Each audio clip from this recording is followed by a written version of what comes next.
Good morning, Juventini, and welcome back to the All Juve cast, where it's all Juve all the time. I'm Alberto. I got Cliff with me today and Anthony, and it's a great morning. And congratulations on top of the group, everybody. Who Top was of right? the Champions League Come on, group. come on. There you go. Okay, we'll get to Yeah, we're starting Anthony early. making the shout out yesterday that Chelsea would draw Mhm. in Russia, and there you have it. We've got a bunch with us right out of the gate here. Alex P, Malke, bonjour, bonjour. Bonjour, mes amis. There you go. And Luca with the good morning Vietnam, as always. Okay, now, real quick, little business out of the way. If you're tuning into the podcast on any of the audio outlets, get over to YouTube, subscribe to the channel. We got a ton of great content, and you can take part in these shows like a bunch are right out of the gate here in our live chat. Okay. Also, be sure to subscribe to us on Twitch. And if any of you out there fancy a game of FIFA with one of us, Twitch, we'll record it, we'll live stream it, we'll have some fun. And Cliff and Lou do a fantastic job on stoppage time recapping Serie A match weeks. Okay. Now, fellas, let's get to Juve and Malmo. I think we talked about the lineups and what to kind of expect out of Juventus. I think, obviously, looking at the predictions we expected a little more, and it's been a little bit of the same story in terms of the finishing. Okay. But this one, I was really interested in seeing how a lot of Juventini felt after the match, and I didn't necessarily feel that way. It was pretty negative. I mean, yeah, I think we wanted a hell of a lot more from the finishing standpoint, but I don't think it was as bad as a lot of Juventini seemed to make it out. I even saw a few spaces out there saying Rigonia, Juve, which is essentially embarrassing Juventus, right? And through it all, waiting it out, we end up top of the group in Champions League. So ultimately, I mean, the job got done, but yeah, it was a weird one. It was a weird feeling, and we'll get to it. We'll go through the highlights really quick. But Cliff wasn't with us for the match day live. So, Cliff, what was your prediction on the score line going So into this one, even seeing the lineup? yeah, so really good question, Al. And obviously we have to give prop to Ant, give a lot of props to him for what he called. So for me, I thought it was going to be a 2-0 win, 3-0 win, pretty sound. But then looking at the lineup, it was a lot of rotation in there. We obviously had the boy that everybody is making the puns about, De Winter. We were walking in De Winter Wonderland. No, we weren't. You were. No, that was you. Oh, that was just me. Oh, okay. Just you. Yeah. Okay, cool. Just you. But yeah, actually, it was just, very nothing crazy. We weren't going all out to try to like smash them, at least in terms of the lineup. We just wanted to get a sound victory, 1-0, but it was a comfortable 1-0. If you look at the match. But yeah, that's kind of all I have to say. I just thought Okay. it'd be 2-3-0. Yeah, so we were all kind of expecting the same outcome as far as the score line goes. We will get to the lineup. So Juventus, obviously with Perin in goal, there's a lot of shouts for a 3-5-2 going into this one. I said, you've got De Winter up there. Go with him. Okay. Let it go. Just give him some run out there. And he did get the call. De Winter, Bonucci, Rugani, excuse me, Sandro on the outside. In the middle, you had Bentancur, Artur, Rabiot, Bernardeschi with the Balakin up top. So the midfield was interesting because one of the things we all really can't stand is Rabiot and Bentancur sharing the pitch. Artur getting out there was good. We need to see him. We need to see him out there and getting some more minutes. Ultimately, again, a lineup fully capable of bagging a few and making this a comfortable win. Without further ado, let's get to these highlights, okay? So kicking off this one, we get a little fast break opportunity. And there was a half chance before this, like a little header off a corner from Rugani, whatnot. But then we get a little fast break opportunity. Ball gets into Keane. He does well, get his shot off, and he doesn't miss by much here. Short side. Okay, so promising start. Continue on. Dybala was open on that one. On that last one. Dybala was open, just needed a back heel. But as a striker, you're gonna take that, right? It's hard to, It was just before this. Just before this, he had the ball at the top of the 18. He had a chance to kind of lay it off behind him. And but hey, as a striker, you're gonna be selfish. So here's Dybala right here. Yeah, but those two defenders just to the left on that picture of Keane, they weren't there. They closed quick. There was a window, but yeah, anyways. There's even a window. I mean, straight across. Yeah, to your but outside no, he has to be selfish.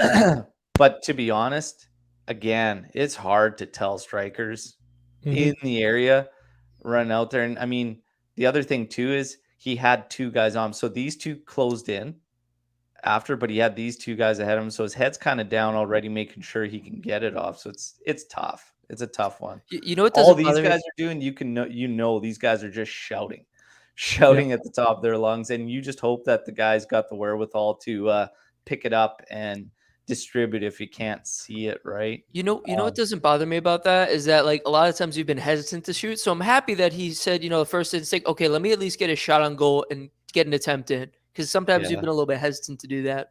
Got to crack the ice off the shooting boots.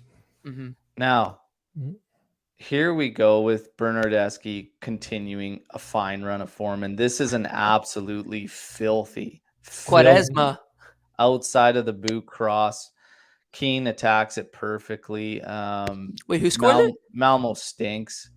Here's a nice header there. Like, Malmo is shocking to me for a team that plays the way they do, 5 at the back. Like, for how much space you can actually gain against them, it's mind-blowing to me. Keane scores. Wait, who scored? Here's another view outside of the boot. Bernardeschi, fantastic ball. It's ridiculous. Okay, and then first the bend of the ball was outside of the boot. A player's going to do that, but where he put it, there was only one person getting to that. It was the spot where it was. Like, it was in no man's land for the keeper. It was. He's almost at the top of the 6, which is money from there because of the pace. So usually top of the 6, not too far out from the keeper, but the fact that he put it with such pace and be able to do that outside the boot. Not a lot of guys really feel that confident in doing that, but he's left-footed, so he's got more confidence in the outside of his left foot than crossing it in with his off foot, right? So yeah, worked out fantastic. And then Keane giving Cliff something else to do in front of the mirror for a couple weeks here with some weird little celly. The gritty, baby. He hit it with the gritty. Yeah. Now, carry on. Really, the first half, there's a lot of just half chance, like nothing really crazy. That was the 17th minute where we get the goal. And really, again, Juve controlling the game, but not getting a lot out of it. Malmo doing absolutely nothing. At one point, this first half almost ended in 70% possession for Juventus. But again, not enough coming out of it. If you have chances, this closes out the half, and it's Arthur leading a fast break after we win the ball back. And he slots it over to Keane. Keane does a good job stopping initially, and I thought he was going to try to work in for a shot, but he did the right thing by finding Arthur at the top there, and Arthur did not miss by much. He takes a good shot here, and he almost bags that top corner. But yeah, that's how the half kind of closes out. Arthur just leaned back a little too much on that when he brought it to his right foot. He gave that little lean back. Just hasn't had the game time, man. So shooting in training and shooting in matches is not the same when the pressure cranks up and you've got defenders. It's different, true, but it's pretty damn close. It's okay, but let's stop it here and get your thoughts on the halftime, because this was a match of 2 halves. Like, it really was. So let's get where you guys were at halftime. Cliff, you take it. Oh, okay. So for this one, I think Juve was solely in control of the first half, just shooting at will.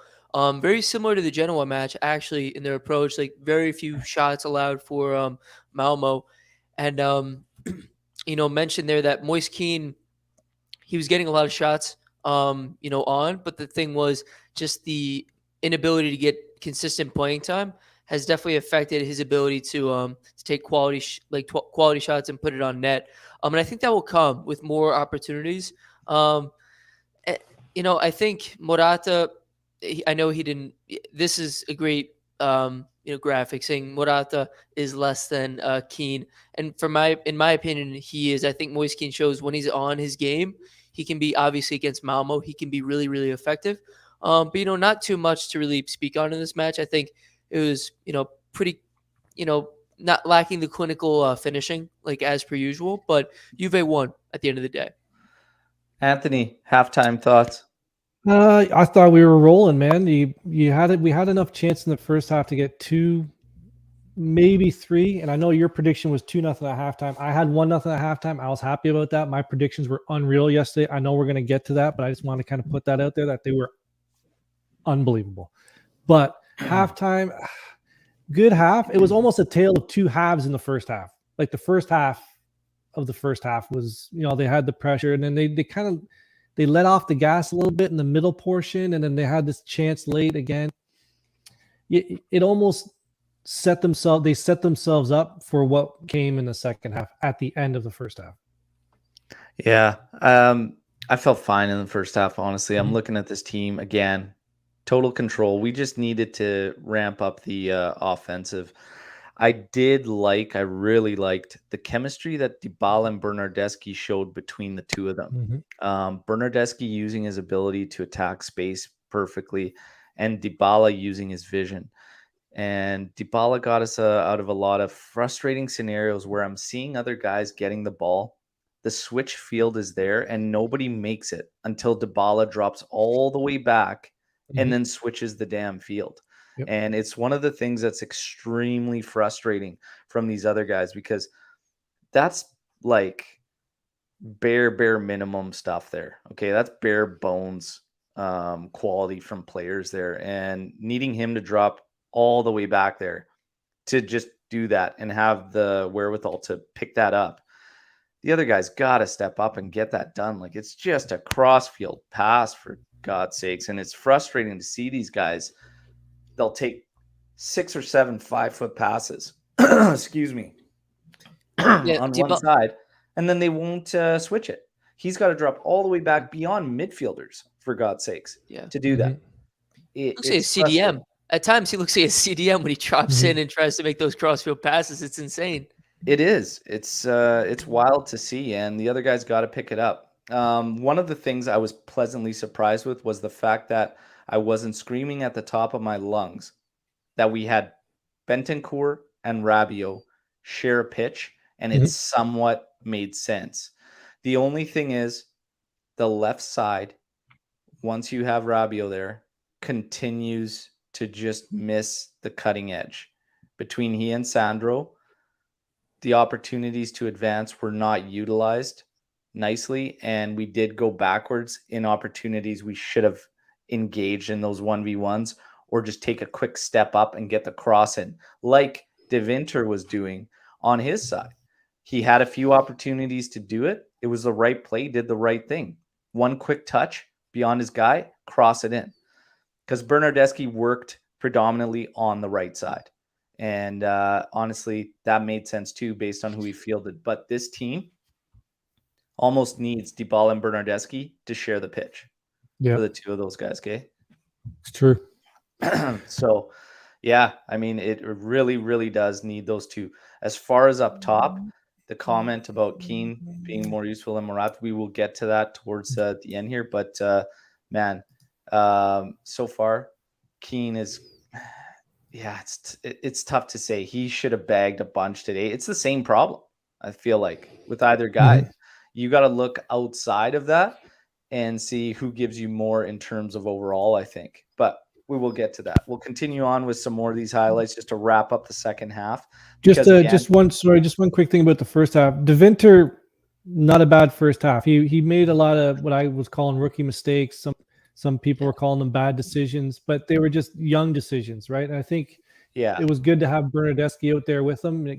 Just some little bit of sloppy things, but I thought he picked it up near the end of the end of the first half, and then definitely into the second half. So so far good outing for the kid at the end of the first half. I didn't have any issues with De Winter whatsoever. Yeah, he was not too high, not too low. He had that one moment where like he was going up on the attack and he thought Bernardeschi was on his outside shoulder making a run, and then he passed it so far off. And it's like just those little things, the awareness things that he'll learn with the game as he develops. But like he was, I think, bang average for what you expect from like a rookie player. First Champions League start. Yeah, not too bad, not too shabby for a young player. Not bad. Yeah, he grew into it. He did fine. Got the job done. Had a couple scenarios where he maybe got lucky. He wasn't stripped and earned a foul where I thought there wasn't. But yeah, he was okay. Second half, 57th, Rabiot actually does engage, does make a run up, manages to get a great shot off. Didn't miss by a whole bunch, swerved away from goal or whatnot, but promising. That's what we needed. We need the left side to attack, the same as right, to create that equality that can hopefully help all the other guys get space. If we become too predictable and go through one side, that's when you see a Juventus that struggles heavily. So it was good to see that. We carry on. Moise Kean again, 65th minute. He's got the 1v1 engaged here. He does what he's got to do. Keeper stops him. Again, shots.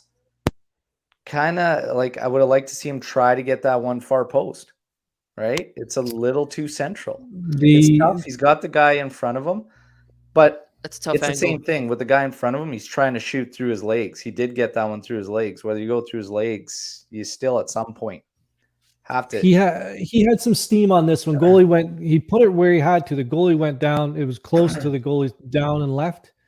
That was a good save, but. You're right. You'd want him to, try and. That's a save I expect probably any keeper to make. If we're being fair, like honestly, we were just ragging on on Chesney the other week. Or are you saying, he can't stop that rock from there or whatever? It's like, I don't know, man. This is pretty routine. So but I'm saying that he put it where he had to put it. I don't think he had the option to go cross net to force the goalie down to his right. You think, and he should have gone high heat then, try to go top corner instead of going low? Well, no, because he had the guy in front of him, so he's trying to shoot through his legs, right? Yeah. So he's got to go low, but yeah, it's tough. It's tough. Or maybe he had, if I remember correctly, a split second where he could have shot quicker and have that angle. That's right. So it's a tough one, but again, he took that last touch. Yeah. Makes a save here. On the rebound, I thought he could have maybe tried to like put it towards goal or something, or even look at this guy right here sitting there, because he gets to the ball and Keane gets it right about here on this rebound. I should have freeze framed it, but he gets to it right about here with him sitting here, and he just ended up, I think his touch might have let him down, which is another discussion. But yeah, we'll carry on. Another fast break here. Well, not even a fast break. Bernardeschi ends up doing really well to break the lines here. Pass came through from Artur. Bernardeschi ends up having a go. And a rebound just out to the side. And Keane just can't turn this one into goal. Frustrating one, but it's a little bit challenging. It's a bad angle, awkward one. Tough to do.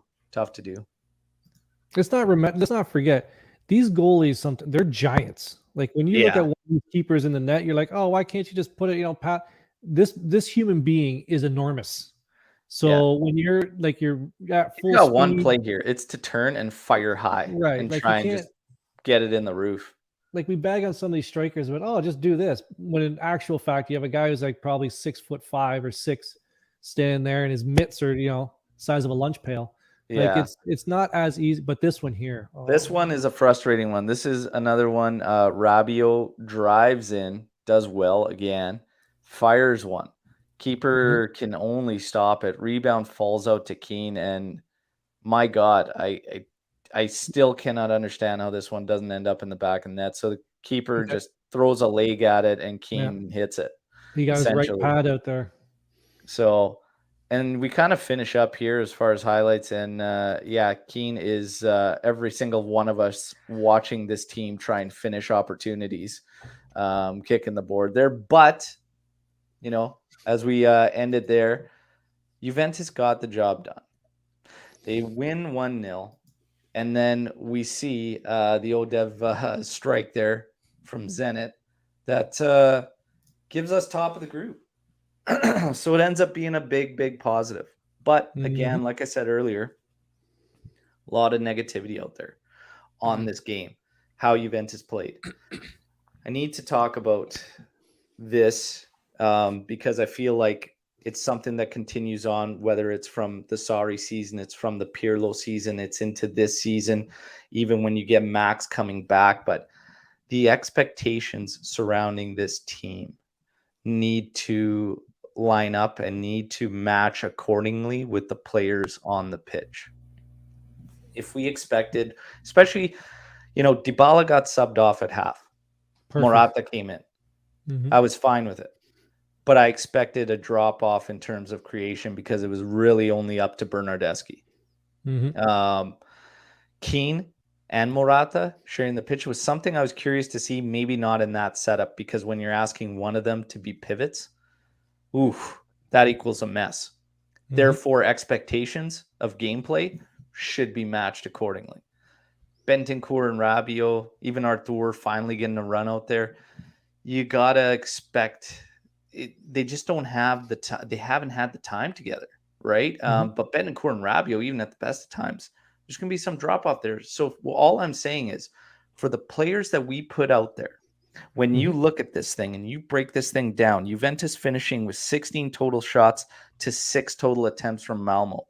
7 on target for Juventus. Only 2 attempts went to target from Malmo. Ball possession finished at 60-40, but at one point was 70-30 for Juventus. And when you look at the players that were in the lineup, this is actually not bad at all. When you look at these chances, all these chances we went through, that Keane could have put it away. Was it really that bad? So I ask you guys, full-time thoughts, and were you lining up with how a lot of... Look, the only negative I can put on this game is this team's continues to struggle to put games away.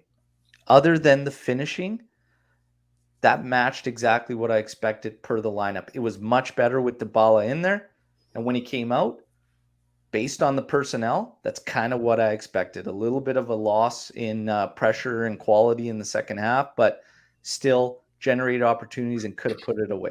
How do you guys feel full time? I think there's a lot of people that enjoy the negativity. I don't really get it. I don't get why. Maybe it's for clicks. Maybe people on Twitter enjoy banter more than actual constructive conversation. And I don't really, that's not really my thing. It's, okay. You hit a lot of points there, Al. Okay. The finishing was not good. Yeah. But what's different from the finishing than last week? Like, these are issues that we know. We know that we don't have the proper striker for this team. Well, we're not just going to grow one in the change room. Like, these are who we have. These are the issues that we have. So to continuously be frustrated and bagging on the team over these issues game after game, like, we know what the issues are. Like, you should be pre-frustrated. Like, you should know what to expect from this team. And to your points about the rotation, like, we talked about this on the weekend. We were hoping for a lot of rotation. We were hoping to see a lot of players like Arthur to come in, and because of the injuries. And we talked about it yesterday. Chiesa, McKennie, these are starters that you're going to see there. And then Danilo. These are guys that you're going to expect to see in the lineup week after week. And for these other players to step in after a long time on the bench. Okay, Bonucci's a starter, but he sat for 2 games, if you remember. So he's a little rusty. I thought he looked good. Rugani, how much time has he had? He came in, probably one of the top higher rated players of the game yesterday. So I don't know what people want. Like, it's a win in Champions League. There's a lot of positive take from it from the players that haven't played very much. So yeah, I don't know. The only negative I can put is the finishing. Cliff. But we know that. Yeah, you're right. Cliff. Yeah, and Ant really just hit every point perfectly. It's just simple as that. Like, every match we know what to expect. Like, the finishing is not clinical enough. I don't know if it's just the quality is not there, or there's something that needs to be done in training. I think we know that the striker position is something that's a need for us.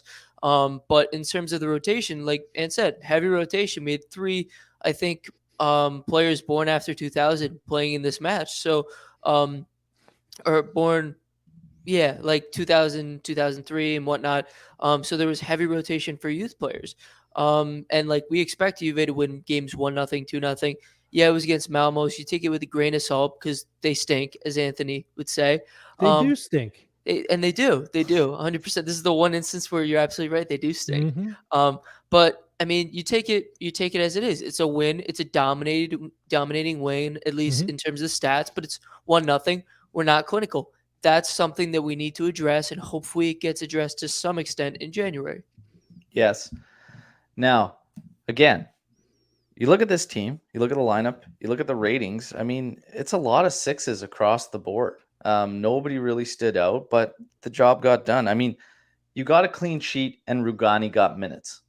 Like Rugani played the full match, okay? And he got looked a clean good. sheet. He looked fine. Yeah. Got the job done. You got De Winter with his first Champions League start, did his job. In the midfield, again, you got away with Bentancur and Rabiot sharing a pitch, and ultimately it not really affecting you because Malmo does stink. They stink. Okay. Keane was the one that could have put this thing away. Okay. The creativity side of things, I thought was pretty good, but I still wanted more. But Dybala and Bernardeschi, there's chemistry there. The two of them will be key for this team going down the stretch. Like the second half of the season, Dybala and Berna are going to be massive for this team. We need to get one of the forwards to catch fire. Okay. Yeah. Now we'll start breaking into some of these guys and some of the question marks surrounding them. Okay. I see a comment I did post earlier about Morata and potentially his future being one of the issues. But real quick, before we start diving into all this, let's get to our stripedheartsapparel.com man of the match. Anthony, who is your man of the match? We'll let you start. We'll get to Cliff. Well, my man of the match, and I'm not going to pick this guy just because I picked him in my predictions. I'm going to pick this guy because I picked him in my predictions, and he was the actual man of the match. My man was Bernardeschi. Like, this guy was cooking again. Even in the first half, he was sort of pinned out there on that right side, but that assist was beautiful. I thought he created a lot more with the ball, like you talked a lot about. He's starting to be one of the players that's the engine of this team.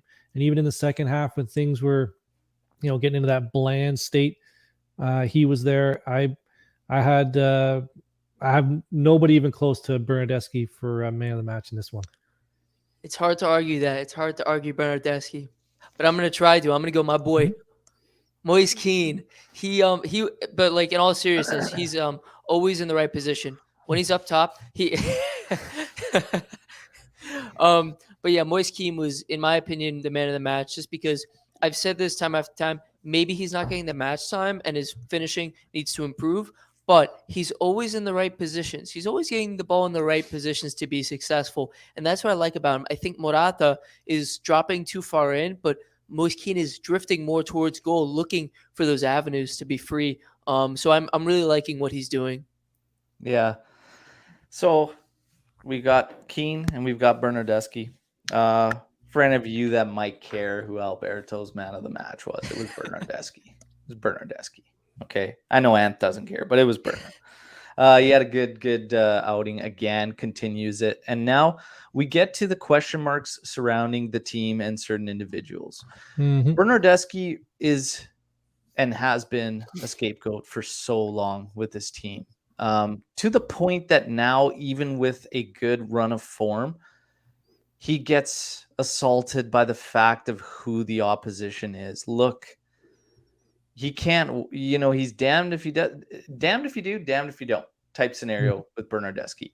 Look, he's given us what we needed, what we wanted out of him for a long time. Take it, enjoy it. When we start to get the tough matches, especially the first one right out of the break, then let's see if he can continue it and break it on. But right now, he's doing what we need all the guys to do, which is take advantage of the opposition and get your game on point. It's something our forwards need to be doing. The finishing needs to be better. These are matches Keane and Morata especially needs to be banging goals. He should be coming out of this break feeling like he's the best striker in the world. So I'm not going to bring Bernardeschi down by saying it's just been Salernitana, Genoa, Malmo. He's doing what we need him to do. He needs to continue on, and I'm more than happy with what I'm seeing out of Bernardeschi. So the question mark with Berna surrounds, can he do it once we get the tougher opposition? I will say this. He did fantastic in the first match against Chelsea. Okay. He did fantastic in that streak that we had earlier on in the year. Once he went down, we lost a certain element to our game. People continue to just overlook that. It's something that we've continued to say, hey, just in case you didn't notice, when Berna left, that left side became very, very predictable. It was Rabiot. It turned into Rabiot for that month and a half. So it's just, I think we got to give a little bit of credit there that he's doing what he needs to do. And again, fantastic with Allegri, because Allegri seems to be one of the few that can get this out of Berna. Can you put Omer's comment up though? I did not know that. I did not know he was the top assister this season. Yeah. It's not going to be a high number. We don't score a lot of goals, right? Yeah, but he three in the last four. Three. Sorry? He assisted 3 of the last 4 games, I think. He's got 4 in 4. It's 4 and 4. Okay. So what does he have total? Do we have a past 4? So do we have a stat for the total season? Somebody in the bleachers help us out with that. Okay. How many assists he has this year? But yeah, no, you're bang on now. Like what are we talking about? He came out of the Euros like a bat out of hell. People forget that. Like he was playing well beginning of the season. He was probably one of the only bright spots coming at the start of the season. Thanks, Eric. There we go. 5 assists. 5 assists total. Yeah. And then he had that injury. It was the thigh, then first of all he popped his shoulder or whatever that silly injury was, and then he had that. Then he had some sort of lower body injury. Somebody can remind me of that. It's not coming to the top of my head at the moment. But like, let's give the guy a break. He's been on when he's healthy. He's been top 3 player of this team this year. Yeah. Outside of the goalies, top 2 maybe. Consistent players. Like what are we talking about here? This is reminiscent of the old Bernardeschi with his creativity and what he brings to this team. And let's also note, winger is not his best position. He's been a cam.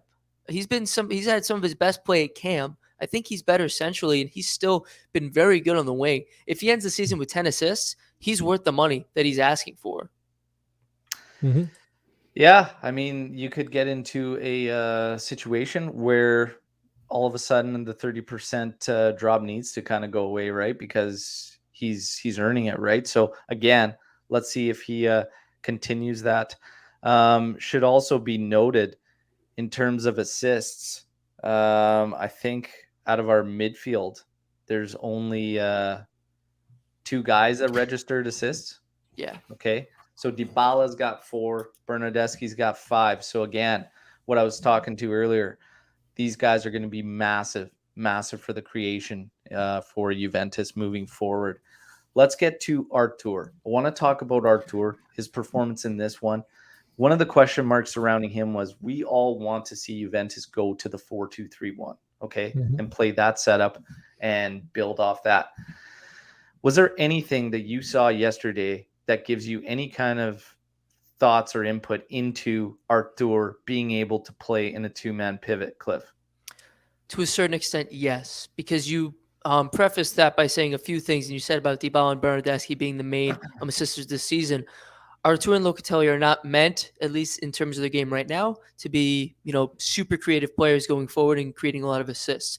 They're, very adept at finding players in open positions, and at least Artur is better at recycling the ball. He's a midfielder that stays back when the attack pushes forward, and he's there to recycle play. If things get a little bit dicey, he receives the ball and starts play over again.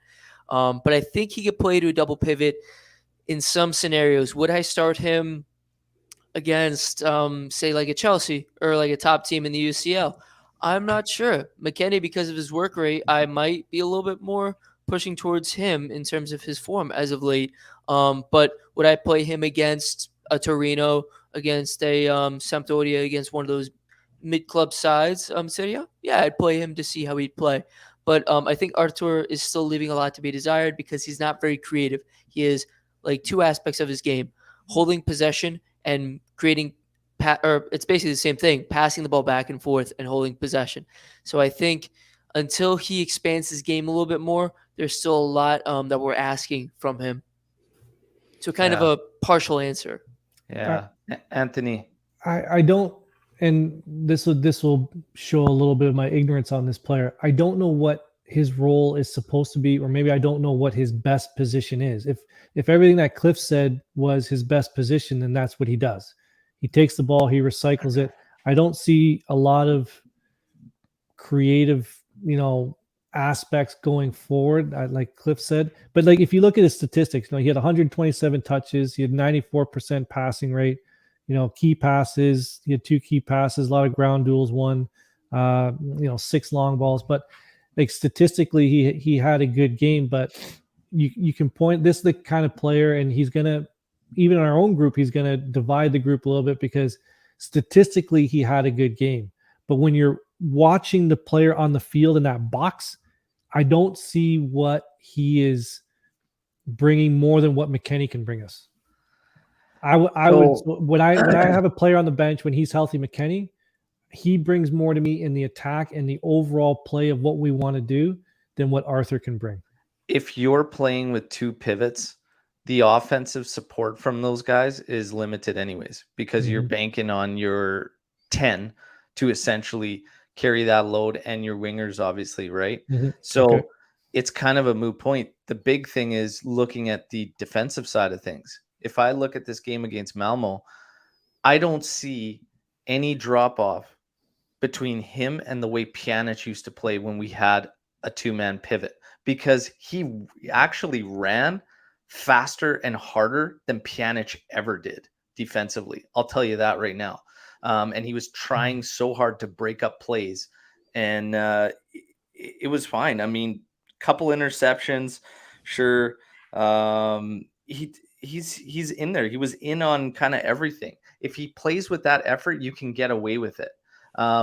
Who you pair with him, sure, that's fine. But I'm not necessarily afraid to attempt, and that's what I'm getting at. I'm not afraid to attempt a 2-man pivot, and I wouldn't stray away from it just because Arthur would have to be one of them. In terms of the creation out of those 2 roles, you're not really going to look for creation out of those 2 roles. And when we saw Locatelli and Bentancur share the pitch in the couple matches leading up to it, Salernitana, Genoa, whatnot, neither one was really heavily involved offensively like they were when you finally close your opponent in and start to swarm and close them down. But in that scenario too, Arthur would be just fine. We don't need that out of those 2 pivots. So do you start Arthur beside Locatelli on Saturday? I don't know if I would start the 2 of them together, to be 100% honest with you. I'm just saying I think Arthur sharing the pitch with somebody else on a 2-man pivot, I'm not scared. I'm not scared of it, right? Locatelli is a must for us in key matches, like period, just has to go. I think when you look at the other pivot, any one of those guys, McKennie, Rabiot, Bentancur, Arthur, I'm fine with rolling in there. I don't know if I keep Arthur and Locatelli together in a 2-man pivot. I probably don't.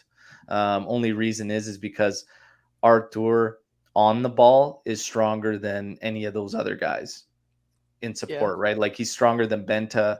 Rabiot's pretty strong on the ball at times, but he's also he can be lackadaisical too, right? And he's definitely stronger than McKennie on the ball in the midfield. So I'd split them up if it were me.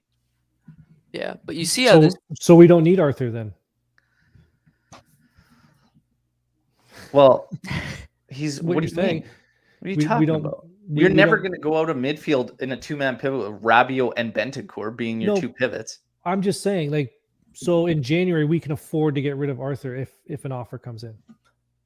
I think you could probably get away from it. If you had to, I think you could. If you had to, sure. I don't know what the answer is. I'm just asking. Because we play a 4-2-3-1. If we played a 4-3-3, we couldn't because you're going to need that extra guy. Like this, playing the 4-2-3-1 allows us more stability in the midfield because you can interchange Artur, McKennie, Rabiot, and putting one of those guys in. But if you have a 3-man midfield, then you're relying on having 2 of those guys inputting in there where you don't have depth. Like you're going to put in Bentancur into a 3-man midfield when you already have Rabiot and McKennie who are kind of iffy together. Exactly. And the other part of that is if you add another one of those guys without having the key guy in the middle, you start to lose your creation. So not only does it break up your midfield, it also allows you to get the extra creativity up forward and in that pitch. Obviously, Dybala and Berna. So it's for me, I wouldn't be afraid of it, but it was interesting to see thoughts on Artur and whatnot because, he continued to kind of take some heat and whatnot, but I wouldn't be scared to do it. Okay. Now we know what happened. Juve tops the group. Anthony, let's just get it because I don't like this guy's back never gets sore from him patting himself on his back with his predictions or anything. He also said he's always on the board, everybody. Okay. I'm just going to remind Anthony about the Scudetto call before Valentine's Day that it would be sealed. So that was with probably Ronaldo. not on the board. Okay? That was with Ronaldo, please. Thank you. With Ronaldo. Yeah. Okay. So PSG, Atletico, Sporting, potentially Villarreal, and Salzburg are potential opponents now for Juventus. The draw will take place on Monday. Asking everybody joining us with us live here to give us the team. If you could hand pick and pick for Juventus to get in the draw, who do you want? Let's start this one off with Anthony. PSG. Let's get. If you want to be the man, you got to beat the man. I'd rather take the big guns early. I know people want to say, "Oh, let's warm up with like Sporting." No, give me the big guns. Not Bayern. We'll wait for them later. I'd take PSG in that group. So you don't want the big dog then? If you don't want Bayern, then PSG's the big gun is in that group. I have a lot. Well, that's true. We shouldn't fear PSG. So me and Al were talking about this pre-show. Was that PSG? They are like disjointed right now. But I told them, I said, all it takes is one game, and with that talent, they could rip you apart. So that's what scares me is that one game of brilliance that they can have. So I don't want PSG. Out of those teams, I probably want Atletico Madrid or Sporting. Those are the 2 teams I would probably want.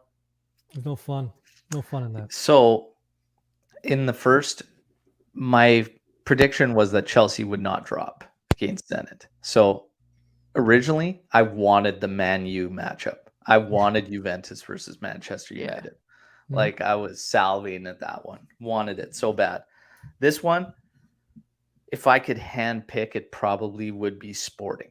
I would probably hand pick Sporting for the first round for this team. I really, really love the attitude out of Anthony on this one and going straight for PSG. I want this team to build more off of what they've done recently and just get a little more rhythm in that 4-2-3-1. I want them just to find a little bit more of continuity. And we do have some tougher matches outside of the break in Serie A, which I think would help us establish that new system a little bit more. So for the first round, for me, I feel better Sporting and give us a little bit more opportunities to get that momentum, right? When's this second round start? February or March? Is it March? Oh, it might be February. Right near the international break? I'm thinking it's mid to late February. Yeah, so we have a run of teams. I wrote them down somewhere, but it's like Napoli, Rome, Udinese, AC Milan. You know, if we don't have our ducks in a row by that point, it doesn't matter who we play. Yeah, that's fair, right? So just it's late February, where those will get going. Just checking now. Yeah, so late February. I get that, but still, I don't know. They've got a little bit of a fear factor there, still with the talent that's there. I understand. Right. Sometimes people, you know, you're scared. You're scared of life. You don't want to take on life's challenges. So you want easy things. You want to take the easy road. and you don't want to face the big dogs. Man's So comparing life to PSG. I'll tell you, there's many dogs. things that are not as OP as PSG right now in terms of talent. I don't fear. We shouldn't fear. We shouldn't. Juventus should not fear. With our defense, should not fear one person on that team. With Rugani as one of our backups, you know. With Chiellini and Bonucci back there and De Ligt, I don't fear any player on PSG. With our team. The thing is, though, is that the speedy guys and the tricky guys, he's overrated. If it's like man marking target men, there's no fear. When it comes to the quick and pacey, it's different. It's a different ball game. Especially when you're playing Messi. Messi is Champions League Messi, obviously not French League Messi. Yeesh. Yeah. Champions League Messi is a different animal. I don't think. Well, we remember the last time that Juve played Messi in the UCL. We beat him, but then before that, he was OP. When he had the team around him, he's unstoppable. Yeah. We beat him the last time, 3-0, right? Yeah, but it was a very, very depleted Barca team compared to this PSG team. Yeah. Well. Yeah, I'm going to invite everybody to let's join us live to start getting your questions. And okay, we got a little bit of time. We're going to start taking some rapid fire questions from the let's do it. guys. Can I start with one? It was Lucas up above. He said, sorry if I can't find it. He was asking which Feta is playing better this year. Which Feta? Chiesa or Berna. Sorry, I can't seem to find it here. Chiesa is I don't know if it's the system that Allegri's playing, but he's had a bit of a drop off. I'd say a bit of a drop off. Well, I think Bernardeschi's been playing in the system we just employed like over the 2 past days few ago. matches with Chiesa out there. Like it was the one thing we're all like, man, there it is. Like that's what we need to do. But it'd be hard. Berna's more consistent right now. Yeah, I mean, there's no question. Bernardeschi's been the better, but the thing is, there's also been, like Al said, the system change. He's now out, so let's let him catch his rhythm. I guess it doesn't really change the answer to the question, though. It would be Berna. Yeah, because even in our frustrating phase of the 4-4-2 continuously, Berna was the one that made it work, right? So it's kind of like. Yeah, it'd be hard to say otherwise. Berna's been big, and we have not utilized Chiesa to the best of his ability. So right now, you'd have to say Berna. Yeah, and Eric makes a great point. He's like I said before. I said the prior years at Juve, but he said all the way back to Fiorentina, and he's right. This looks like a very reminiscent of the old Bernardeschi, which is very good for us because if we get the old Bernardeschi, we're getting our money's worth. Yeah. And KM kind of reiterating what we all feel. Chiesa will shine once he comes back. It was just that damn 4-4-2. Yeah. Damn that 4-4-2. I got hot shot question number 2. Here we go from KM. Okay. Juventus have remained in contact with Icardi's entourage. It's a name that must be taken into consideration. No. Don't give me Mauro Icardi. Don't give me Wanda. Let's start with Cliff then. I'm sorry, Ann. I'm sorry. I just jumped in there. I can't stand the antics of him and Wanda. I don't want that in my club. We have enough issues. We don't need drama being another one of them. Take it easy, Cliff. You're in a dark place today, like literally. Yeah, I know. What's going on? I apologize for my lighting, guys. I'm really sorry.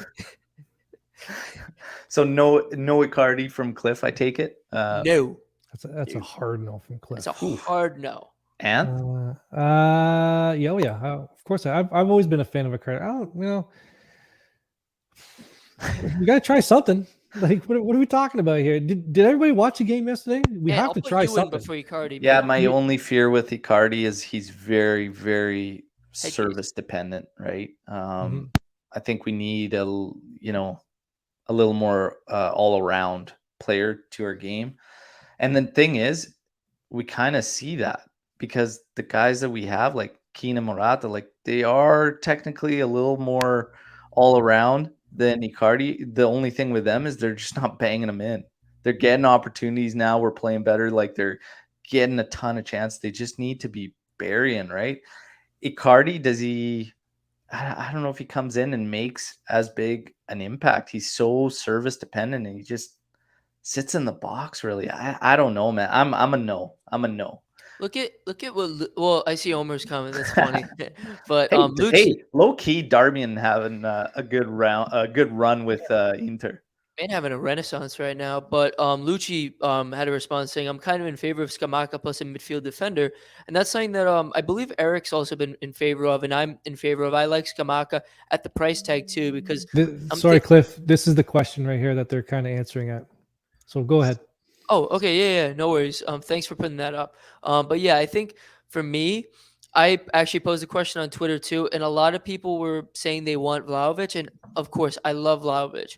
But thinking about budget, thinking about depth at other positions, I think Scamacca for like a price tag of about 25 to 35 mil is a lot better of a deal because that gives you a lot more to work with in terms of how you can build out this team compared to breaking the bank on 60 plus mil for Vlahovic, as great as he would be, because I think Scamacca fits the mold, and this is a developing Juve team. I don't think this is a team that's Juve win now, UCL win now, Scudetto win now, win everything now. I think this is a team that is a couple seasons away from being that powerhouse where we can dominate teams again, and I think you build that out with a Scamacca who is the mold of what we want, a 6'5" striker with great touch and really good finishing instincks.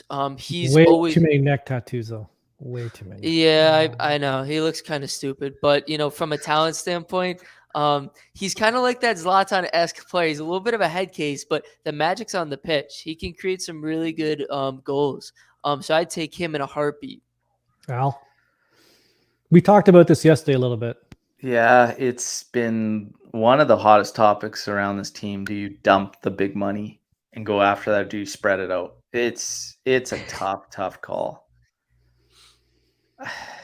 It's so hard to answer when you watch your team continuously match in, match out, fail to bury opportunities that I can't help but say Vlahovic would probably be just smashing in the net. We talked about this yesterday, and I said, put the money really, on Vlahovic. really hard to go otherwise. The other thing is, too, there's absolutely nothing I would hate to see more than Vlahovic come in and the same areas of weakness show themselves for this team, right? So I think it really, more so than those options, we would have to have a better understanding of what everything else looks around it, right? So say Vlahovic comes in, for instance, who do we have to sacrifice to make that work? And who is the coverage that's going to be brought in for those moves and those players? And that's what we really, really need to get a better understanding of before you can answer this in a clear manner, right? However, it is extremely hard. It's extremely hard right now to not just say, bring me a top level striker right now into this team.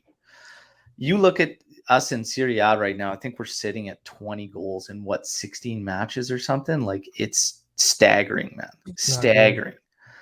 That's the difference on certain results too, right? It's the difference in points in the standings. It's interesting, right? So it's a very, very tough one to answer. And I don't think there's necessarily a right or a wrong. I think right now it's preference, but there's a lot of uncertainties to answer that one as effective as we can. Can I add two more things to that, Al, real quick? So the first, in my head though, bring me Vlahovic. Yeah, I was gonna say two things real quick, Al. On that, if you do get Vlahovic, you have to be extremely confident that either Fagioli or Ravella are the guy. Somebody in that midfield is going to be the guy coming back. You're confident in that, and you're confident in your back line, because that means that you don't want to invest any more money. And then the second thing is, I think the way that Juve is playing, they're winning matches 2-0, 1-0, these low scoring matches. I think that the way that we're playing isn't going to dictate 5-0 blowouts with the Vlahovic. Like, I think the amount of opportunities are going to be the same, but I think, Scamacca brings you the exact same thing, just scoring, finishing chances, just not as high of a clip. You just need guys to finish one or two more chances. I think Scamacca brings that. The service is going to be the same. And I think you're going to get the same results, 2-0, 3-0 results without the price tag. I think it's a luxury tax, man. I think it's a luxury tax because when you look at a guy like Vlahovic, you've got a free kick taker, right? Yeah. You've got a PK specialist. Like you get a lot, and you have just the physical build mixed with the speed and coordination. It's quite impressive, right? Like I think he checks a lot of the boxes, right? But again, there's nothing that you've said that's wrong, Cliff. It's literally comes down to the whole package and everything else surrounding what that move would look like, right? It's like, do you want a Corvette or a Ferrari? I want both. Now, here's the thing. Everyone's talking about we can't splash the money. Realistically, and I just give me the number. I don't need a diatribe. Realistically, how many players do we need to bring in to fix this team next season? Like physical, how many players? Like quantity wise? Three. So we can't potentially 4. Yeah. Okay. So one of them's Ravella, who costs $0. So outside of Ravella, how many players do we have to bring in to fix this team? See, here's the thing, though. I don't see Rovella as still the guy in the mid that so a profile we need, right? But he can help. Other than him, you're saying 3 players. So left back, you need a go-to left back, and it's time to move on from Sandro 100%. Unless Pellegrini's that guy. I think the team might be giving Pellegrini more minutes to see if he's that guy. So really, you can, if you're saying 3 guys, even if Pellegrini is that guy, Sandro shouldn't even be backing him up. It's time to move on from Sandro. Yeah. So right there. So everyone's saying you need 3 players. So we can't spend big money on a striker and still have money left for 2 other players? Yes, not for quality players. That's just it. Who are we bringing? And that's what I said. That was the whole point of my no one really has the discussion there. Who are these guys that you're spreading out? Because now all of a sudden, if we're doing patchwork like we did all those years before, you're no better off, right? So it's tough. You need to spread out and get quality players at each position, I think, instead of just getting... Pellegrini's we're not sold set yet. Like it's not, that's not a... But then in one ear, I got some of you dunderheads saying this. And then the other ear, I got people saying, play the young kids. So De Winter, he looks all right. I just don't know if he's ready to be that guy. Maybe why isn't he ready? Play the young kids. Yeah, but playing the young kids is different than like solely relying, like turning them into the ones, right? It's different to say, have no fear in the rotation when you need to play the young guys. It's a lot different making them the guy. Like I'm just saying, we got the money. I think we can afford to buy the big striker, and we still have options to fill the other spots of need. Yeah, and we all say this. We don't know the actual finances. We don't know the 100% sure what their budget will be. So we're all speculating. But all things equal, if we have the budget, dude, I would say Glofavovic. I'm a little bit apprehensive. And the thing that makes us hesitant is that from everything we're fed right now in terms of the numbers, it looks like the Vlahovic deal would pretty much be the end of it. Yeah.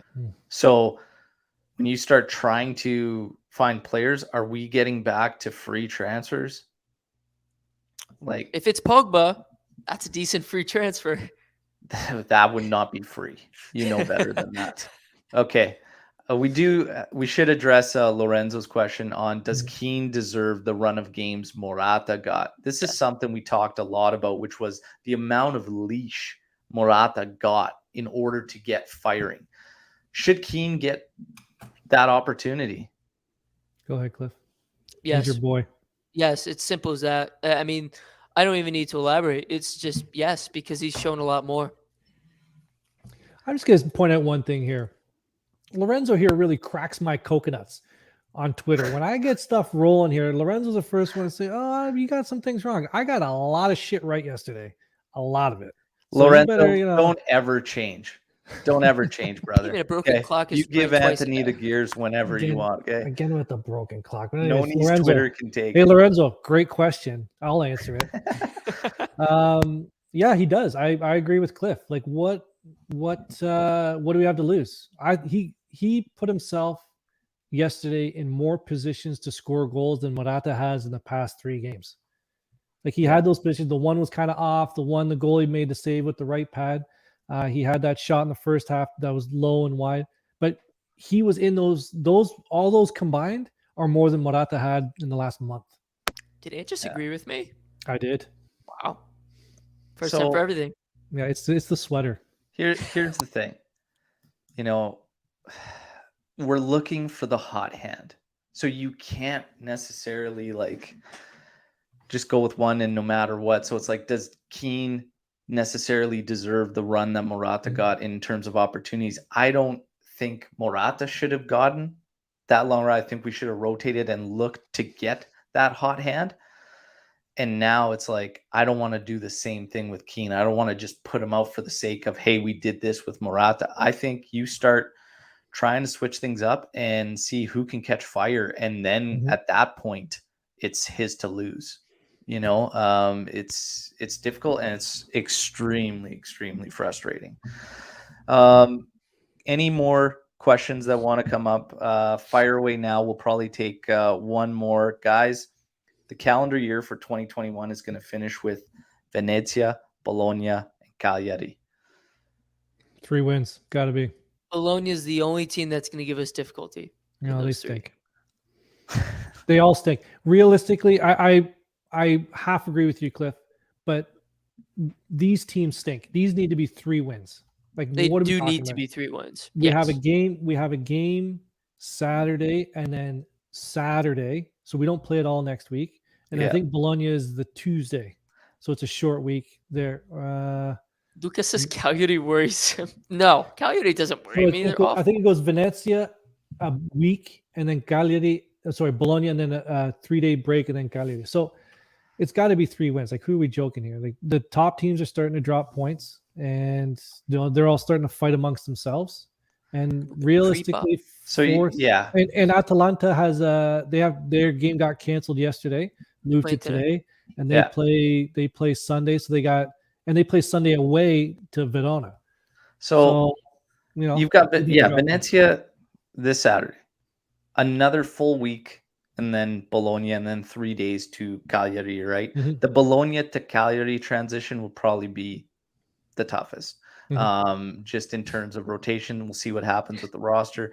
We should be getting a few more guys back for the weekend here, so it should be okay. We might take a couple more questions just because one will be answered extremely easily. KM, would you sell Rugani in June? I would sell Rugani tomorrow if we had coverage. And we don't. You can't sell him tomorrow. I know we don't have the coverage, but I would if we did. I put Anit at center back, to be honest. Man. Not with these knees. If you could sell Rugani, let's do it. Okay. Caio Jorge, do you start Caio Jorge against Venezia? 100%. Yeah. No? I don't think he's ready for a full start. I think he's ready to maybe come on at halftime. Against Venezia? Yeah, because Venezia still, we've seen them actually have some, they've had some heart stoppers. They've had some good matches, good 3 runs. Straight losses going into this one? But they weren't bad losses, though. Weren't they up 3-0 last week? In the last they were, 3? But Verona's a tough team. I kid you not. Everybody was saying they're easily relegation. They're a tough, lower-sided team. Look for them to give Juve a little bit of trouble early on, but I wouldn't let Caio start yet. Let's get serious here. Probably the best goals allowed. Let's get serious. The best kits in the league, arguably, nice kits. Would I buy one? Hell no, because that doesn't make any sense. But Joe Cappuccino mudded in the mud. Okay, so I would say because he owns every Venezia kit. Oh yeah, that's weird. So we just been talking about giving Keane more starts.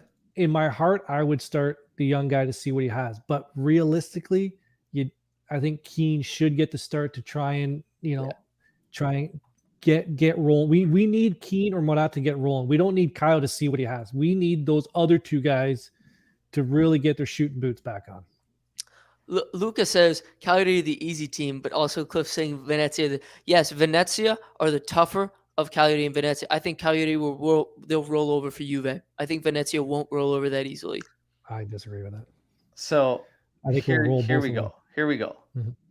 I think I like to give Cliff a hard time, but Caio at half.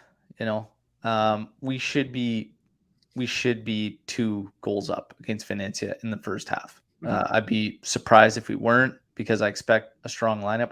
Max has not taken any chances. He's proven this.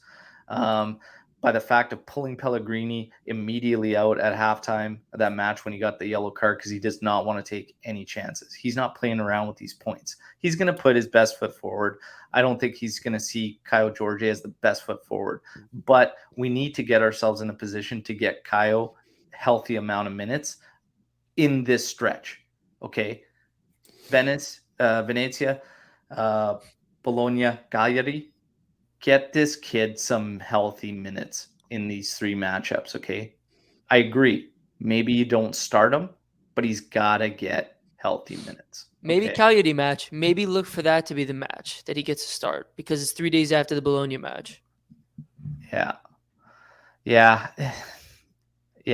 I mean, and Will Maxu, I don't know, because again, the main thing we just talked about, you have to get one of your guys to catch fire. We are looking for one of the key guys to catch fire. Morata has had more than enough opportunities. It's true. It's between Morata and Keane. I don't think Kayo's ready to just take the reins, but does he need more minutes? 100%. He needs more minutes. So maybe you don't start Kyle this weekend, but I tell you, 60th minute, we should be in a position to give him that half hour. So it goes that way. Everybody, I think we're going to wrap things up there. Of course, we've been talking a lot now as we finish the pod about Venezia match. You'll get your tactical breakdown for that one. Okay. We're going to take a look at this Venezia side and see what we can do to break them down and everything. We are going to be live with another Match Day Live. We'll see who makes up the panel. We'll see about the predictions and who's going to take them down. And then we're going to be back with the post-match podcast on Sunday. All right. And we keep trying, and the sponsor keeps trying. Striped Hearts Apparel, 3-0 victory. They're just looking for a 3-0 victory from Juve. Keep an eye out on the tweets. Like and retweet them. Make sure to follow them on Twitter at Striped Hearts Apparel. And they're going to give away a nice care package from Striped Hearts. If you haven't checked out stripedheartsapparel.com, get over there and just click on the collection link. Biggest assortment of Juve custom fan gear you will find anywhere. Okay. And guys, any closing thoughts on yesterday and just Juve in general right now? I do. I'm apologize for my lighting. The lighting now all of a sudden starts getting good. But Forza Juve, I think we're going to have a good match to watch this weekend. Obviously, some really nice kits to look at. But yeah, I think we're going to have a good time. You'll see a little bit more of the predictions probably on the pre-match. There you go, Ant. Like the video. Be a friend. Always tell a friend. If you don't have any friends, tell a stranger. Third, I'm putting it back out there, even though I won't be on the show this weekend. I'm going to put it back out there. Dybala brace this weekend. Striped Hearts Apparel will give away the La Jolla number 10 jersey. I know it hasn't been approved by the board yet, but I don't care. I'm going to put it out there. There you go. And even if we have to come out of pocket, we'll do that. And look at this. You got another team member, Eric, says 3-0 victory, and he's going to buy a follower a single item from stripedheartsapparel.com. There you go. I love it. Does that include us? I hope so. Followers? I hope Tough so. Tough call. He wouldn't buy it for Cliff. He might buy it for me, though. I'm still a new guy. Maybe he'll buy it for me. So there you go. A lot of giveaways, and Christmas is around the corner. And make sure you're following all UVCast on Twitter, because I've got one hell of a giveaway for the holidays. Okay. And you guys are not going to want to miss that one. Okay. As always, thank you for the incredible amount of support we get from you guys and all the love. Like the video. Okay. If you're new to the channel, subscribe. It's your one-stop shop for everything Juventus. Okay. Till the weekend, enjoy top of Champions League group. All right. Fino alla fine. Forza Juventus. Ciao.